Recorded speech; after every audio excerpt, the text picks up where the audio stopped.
ಬೆಳೆ ವಿಮೆ ಮಾಡಿಸಲು ಇನ್ನೂ ಕಾಲಾವಕಾಶವಿದೆ.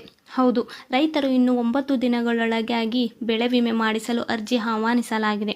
ಮುಂಗಾರು ಹಂಗಾಮಿನಲ್ಲಿ ಕೃಷಿ ಬೆಳೆಗಳಿಗೆ ಬೆಳೆ ವಿಮೆ ನೋಂದಣಿ ಮಾಡಿಸಲು ಕರ್ನಾಟಕ ರೈತ ಸುರಕ್ಷಾ ಪ್ರಧಾನಮಂತ್ರಿ ಫಸಲ್ ವಿಮಾ ಯೋಜನೆ ಅಧಿಸೂಚಿಸಲಾಗಿದೆ.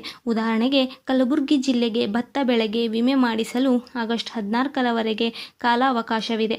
ಅದೇ ರೀತಿ ಸೂರ್ಯಕಾಂತಿ ಬೆಳೆಗೆ ಸಹ ಆಗಸ್ಟ್ 16 ಕೊನೆಯ ದಿನವಾಗಿದೆ. ದ್ರಾಕ್ಷಿ, ಈರುಳ್ಳಿ ಹಾಗೂ ಟೊಮ್ಯಾಟೊ ಬೆಳೆಗೂ ವಿಮೆ ಮಾಡಿಸಲು ಆಗಸ್ಟ್ 16ರೊಳಗೆ ವಿಮೆ ಮಾಡಿಸಲು ಅರ್ಜಿ ಆಹ್ವಾನಿಸಲಾಗಿದೆ. ರೈತರು ನೋಂದಣಿಗಾಗಿ ಫ್ರೂಟ್ಸ್ ತಂತ್ರಾಂಶದಲ್ಲಿ ಹೊಂದಿದ FID ಸಂಖ್ಯೆಯನ್ನು ಹಾಗೂ ತಮ್ಮ ಬ್ಯಾಂಕ್ ಖಾತೆಯನ್ನು ಆಧಾರ್ ಜೊತೆಗೆ NPCI ಸೀಡಿಂಗ್ ಮಾಡಿಸಿರಬೇಕು. ಆಧಾರ್ ಕಾರ್ಡ್ ಜೆರಾಕ್ಸ್ ಪ್ರತಿ, ಪಹಣಿ ಪತ್ರಿಕೆ ಹಾಗೂ ಬ್ಯಾಂಕ್ ಪಾಸ್ಬುಕ್ ಪ್ರತಿ ದಾಖಲೆಗಳೊಂದಿಗೆ ಹತ್ತಿರದ ಬ್ಯಾಂಕ್ ಶಾಖೆಗಳಲ್ಲಿ ಅಥವಾ ಗ್ರಾಮ 1 ಕೇಂದ್ರ ಅಥವಾ CSC ಕೇಂದ್ರದಲ್ಲಿ ಬೆಳೆ ವಿಮೆ ನೋಂದಣಿ ಮಾಡಿಸಿಕೊಳ್ಳಬಹುದಾಗಿದೆ. ಹೆಚ್ಚಿನ ಮಾಹಿತಿಗಾಗಿ ತಮ್ಮ ಹತ್ತಿರದ ರೈತ ಸಂಪರ್ಕ ಕೇಂದ್ರ ಅಥವಾ ತಾಲೂಕು ಸಹಾಯಕ ಕೃಷಿ ನಿರ್ದೇಶಕ ಕಚೇರಿಯನ್ನು ಸಂಪರ್ಕಿಸಬಹುದು.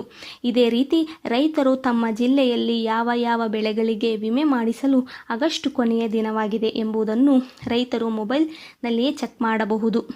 Crop insurance last date check. ಬೆಳೆ ವಿಮೆ ಮಾಡಿಸಿದ ನಂತರ ರೈತರೇನು ಮಾಡಬೇಕು?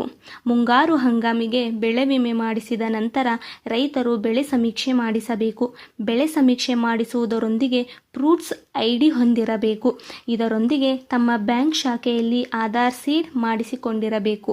ಹೌದು, ಸರ್ಕಾರದ ಸೌಲಭ್ಯ ಪಡೆಯಲು ಆಧಾರ್ ಸೀಡ್ ಮಾಡಿಸುವುದು ಕಡ್ಡಾಯವಾಗಿದೆ. ಈ ರೀತಿಯ ಅಪ್ಡೇಟ್ಗಳಿಗಾಗಿ ನಮ್ಮ ಚಾನಲನ್ನು ಸಬ್ಸ್ಕ್ರೈಬ್ ಮಾಡುವುದನ್ನು ಮರೆಯಬೇಡಿ.